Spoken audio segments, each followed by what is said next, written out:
Lecture 23, continuing with Appearance and Reality, and Abby and Elliot's second lecture.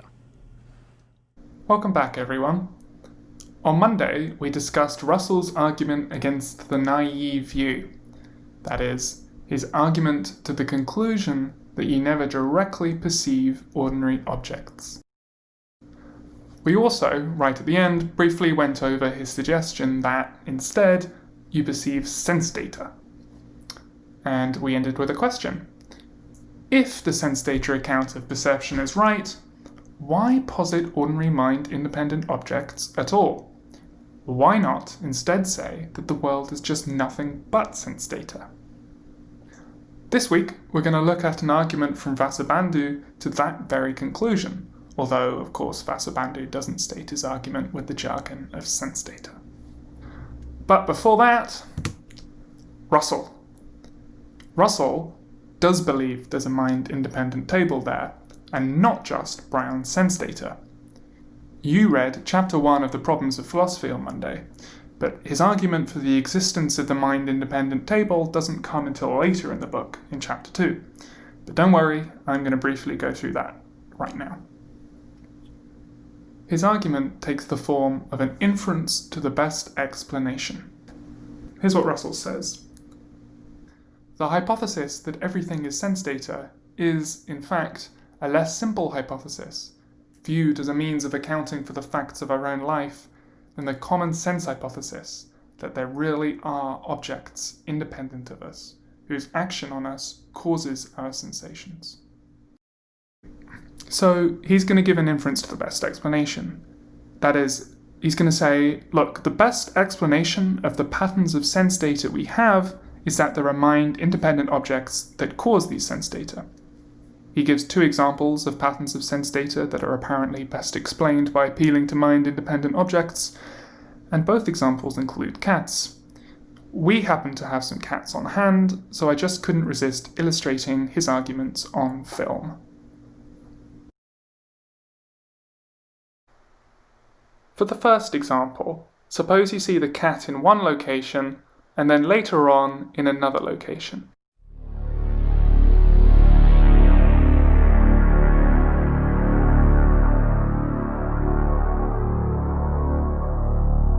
Russell thinks that the best explanation of this pattern of sense data you have, the best explanation of this is that this thing, the cat, travelled from one location to the other. But that explanation is not available to the person who doesn't believe in mind-independent objects. In Russell's own words, quote, "It's natural to suppose that it has moved from the one location to the other, passing over a series of intermediate positions. But if it's merely a set of sense data, it cannot have ever been in any place where I did not see it. Thus, we shall have to suppose that it did not exist at all while I was not looking, but suddenly sprang into being in a new place." End of quote. In other words, better to posit the mind-independent cat, which gives a simple story as to why we had the pattern of sense data we had, than give a long, disjointed explanation like we'd have to if we didn't believe in mind-independent cats. In the second example, Russell considers a certain property that the cat can have, the property of hungriness. If there's a mind-independent cat, presumably it's the kind of thing that can be hungry, and its having this property would help explain various patterns in our sense data. For example, it would help explain its walking towards the food bowl, or its meowing when I haven't put food down, and so on. But the person who says there's no mind-independent cat cannot give such an explanation. Here is Russell again. If the cat consists only of sense data, he says, it cannot be hungry, since no hunger but my own can be a sense datum to me.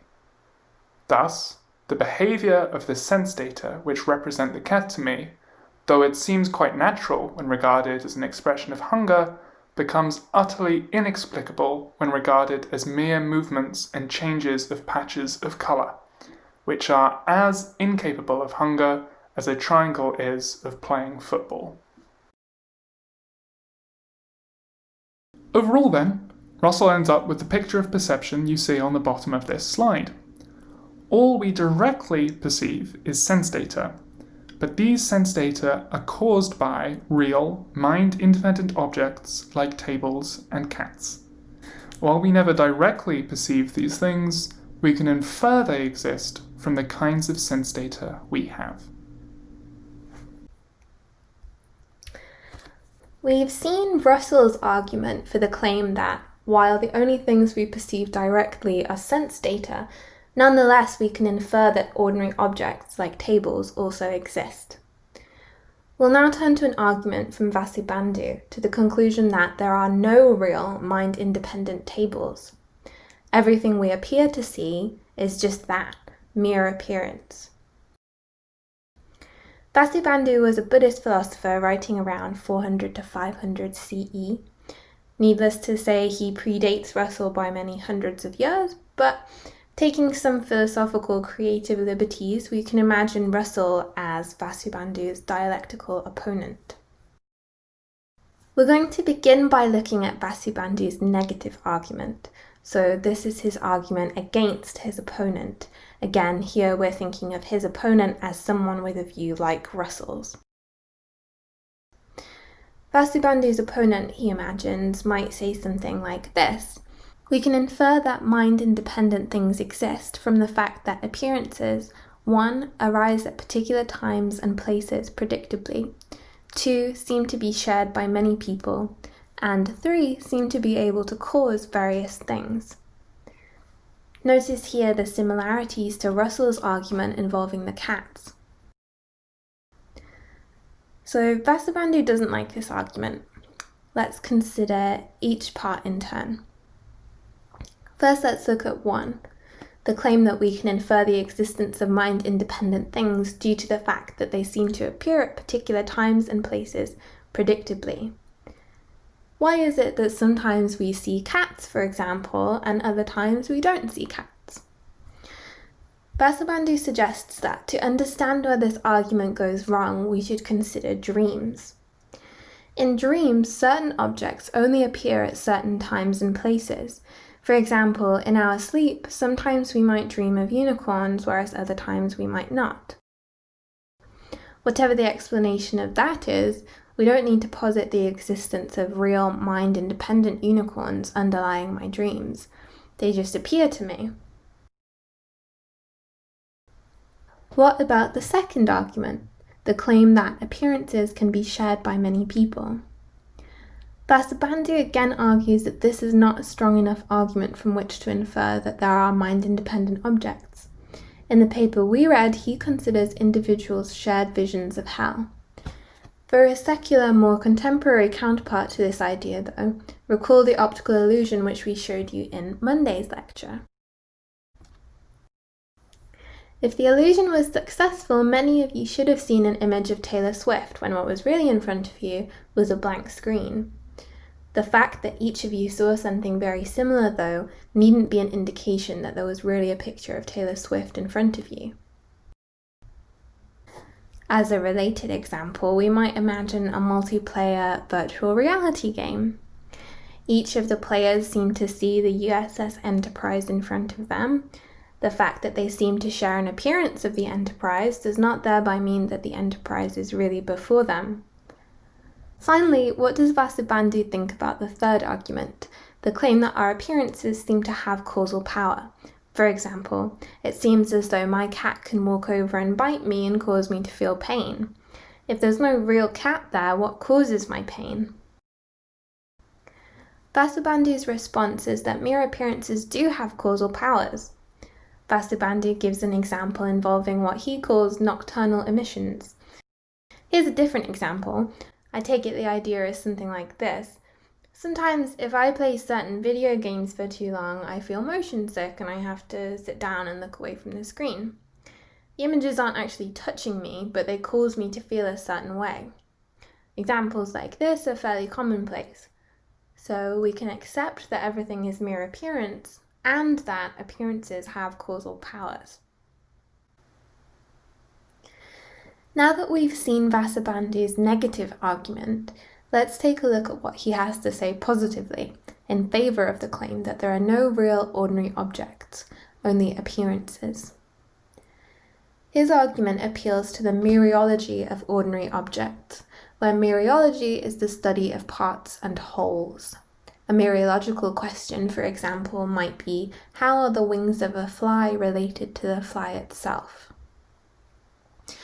Vasubandhu is concerned with atoms, which here is to be read as a technical, philosophical word, not necessarily as a scientific word, although the words might be related. An atom, in Vasubandhu's sense, is the smallest possible part of an object. So you can imagine us breaking down our table into parts, first maybe its legs and its surface, and then breaking those parts up into smaller parts. We would get an atom when we reach a part which cannot be broken up any further. With this concept in mind, Vasubandhu's basic argument will run like this. If there was a real table, it would have to be composed in one of the following three ways. First, it does not have parts. It is a simple, partless, spatially extended object. Or it does have parts, and then we have one of two options. 2, it is a collection of ununified atoms, so the parts are not joined together. Or 3, it is a collection of unified atoms. The parts are joined together. Vasubandhu argues that the table could not possibly be composed in any of those three ways, so there is no real table. We won't go in detail here into each of his arguments against 1 through 3 since they are quite complicated. Here, though, is a taste of one of his arguments, an argument against 3, the claim that the table is a collection of unified atoms. So on this view that we're about to look at, the atoms would all need to be joined together. Okay, so imagine what you see in front of you now is an atom. According to the unification view, a table is a collection of unified atoms. So how are we going to join these atoms together? Well, imagine that first we begin by attaching this extra atom to the first atom. Maybe we add a few more atoms. A new green one is joined on, a new purple one. Great, now we have this unified collection of atoms. At each of these kind of connecting points, the atoms are joined. Vasubandhu's objection to this kind of procedure is roughly the following. Each of the new atoms has to be connected to the original atom at separate parts. They can't all be connected at the same place. So as you see in this image here, I've divided the atom up so you can see each segment at which the new atoms are connected. However, recall that when we defined atom, what it is to be an atom is to have no parts. It would be impossible for each of these new atoms to be connected at separate points on the original atom. So the unification view, Vasubandhu suggests, is not possible. So having seen the argument for the claim that there cannot be such a thing as a real table, Vasubandhu's main claim ends up being the more general position that there are no ordinary objects. Everything is mere appearance or just collections of ideas. What you see is all you get. The introduction to the Norton Anthology chapter on appearance and reality compares Vasubandhu's view to the claim that we exist in a simulation. The Sims is a popular life simulation video game in which, of course, the simulated individuals do not exist outside of the computer. Just as our appearances, Vasubandhu thinks, are mind-dependent, they do not exist outside of the mind. For an interesting take on whether we might actually be living in a computer simulation ourselves, read the featured paper by Nick Bostrom. So, is there really a bauble here? Or is it just a sense data? A patch of red? Find out in I don't feel very well.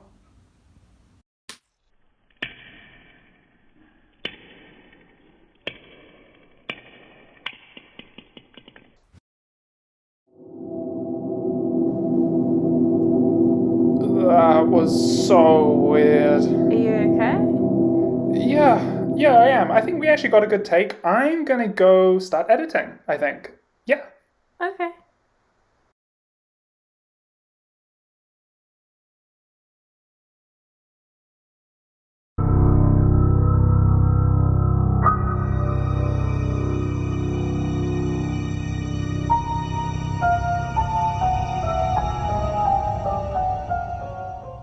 Next week is our last topic, the meaning of life. Read Nagel for Monday. Remember, there's a quiz due on Friday, the very last quiz of the course. And course evaluations are open. Your feedback is very much appreciated. I'll see you next week.